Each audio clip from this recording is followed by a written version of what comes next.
കടവല്ലൂർ അന്യോന്യ പരിഷത്ത് നൽകി വരുന്ന 2025 വർഷത്തെ വാചസ്പതി പുരസ്കാരം ഡോക്ടർ കെ.ടി. മാധവനും വേദബന്ധു പുരസ്കാരം അഡ്വക്കേറ്റ് പി. പരമേശ്വരന് സമർപ്പിച്ചു. ശനിയാഴ്ച വൈകിട്ട് 4 നടന്ന പുരസ്കാര സമർപ്പണ ചടങ്ങിന്റെ ഉദ്ഘാടനവും പുരസ്കാര സമർപ്പണവും Guruvayur Devaswom chairman doctor VK. Vijayan നിർവഹിച്ചു. വേദവിജ്ഞാനത്തിന്റെയും സംസ്കാരത്തിന്റെയും സംരക്ഷണത്തിനും പ്രചാരണത്തിനും നൽകിയ സംഭാവനകൾ കണക്കിലെടുത്താണ് ഡോക്ടർ കെ.ടി. മാധവനെ പുരസ്കാരത്തിന് അർഹനാക്കിയത്. വേദപഠനം, വൈദിക ഗവേഷണം, വേദപ്രചാരം എന്നീ മേഖലയ്ക്ക് നൽകിയ സംഭാവനകളാണ് അഡ്വക്കേറ്റ് പി. പരമേശ്വരനെ വേദബന്ധു പുരസ്കാരത്തിന് തെരഞ്ഞെടുത്തത്. അന്യോന്യത്തിനായി ഗുരുവായൂർ ദേവസ്വം നൽകുന്ന സഹായം ചെയർമാൻ വിജയൻ മാസ്റ്റർ പരിഷത്ത് പ്രസിഡന്റ് വടക്കുംപാട്ട് നാരായണന് ചടങ്ങിൽ കൈമാറി. വൈജ്ഞാനിക സാഹിത്യത്തിന് വാചസ്പതിയുടെ സംഭാവനകൾ എന്ന വിഷയത്തിൽ കേരള സാഹിത്യ അക്കാദമി മുൻ publication officer ED. Davis Vachaspati അനുസ്മരണ പ്രഭാഷണം നടത്തി. അന്യോന്യ പരിഷത്ത് പ്രസിഡന്റ് വടക്കുംപാട്ട് നാരായണൻ അധ്യക്ഷനായി. Doctor K. എ. രവീന്ദ്രൻ പുരസ്കാര ജേതാക്കളെ പരിചയപ്പെടുത്തി.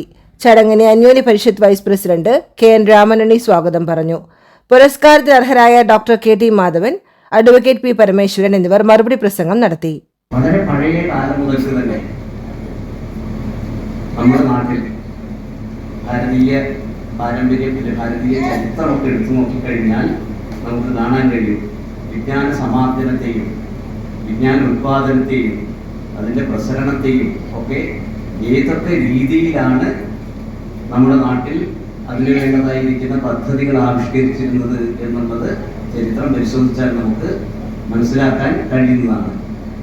അന്ന് കാലത്ത് ഇതൊക്കെ നടന്നിരുന്നത് സംസ്കൃതം എന്ന് പറയുന്ന ഭാഷയിലൂടെ ആയിരുന്നു എന്നുള്ള ഒരു പരിമിതി അതിനുണ്ടായിരുന്നു. അതൊരു പരിമിതി മാത്രമായിട്ട് കാണേണ്ട, ഒരു മികവ് കൂടിയായിട്ടാണ് ഞാൻ കാണുന്നത്. കാരണം അന്നത് സംസ്കൃതത്തിലൂടെയാണ് ഇത് ചെയ്തിരുന്നത് എന്നുള്ളത് കൊണ്ട് ആ വിജ്ഞാന ഉത്പാദനവും പ്രസരണവും അതിൻ്റെ പ്രിസർവേഷനും അങ്ങനെ ഇതൊക്കെ സംസ്കൃതത്തിലൂടെയാണ് നടന്നിരുന്നത് എന്നുള്ളത് കൊണ്ട് അതിന്റെ പരിമിതി എന്താണെന്ന് വെച്ച് കഴിഞ്ഞാൽ അത് സാമാന്യ ജനങ്ങളിലേക്ക് വേണ്ട രീതിയിൽ എത്തിച്ചേർന്നിരുന്നില്ല എന്നുള്ള ഒരു പരിമിതിയുണ്ട്.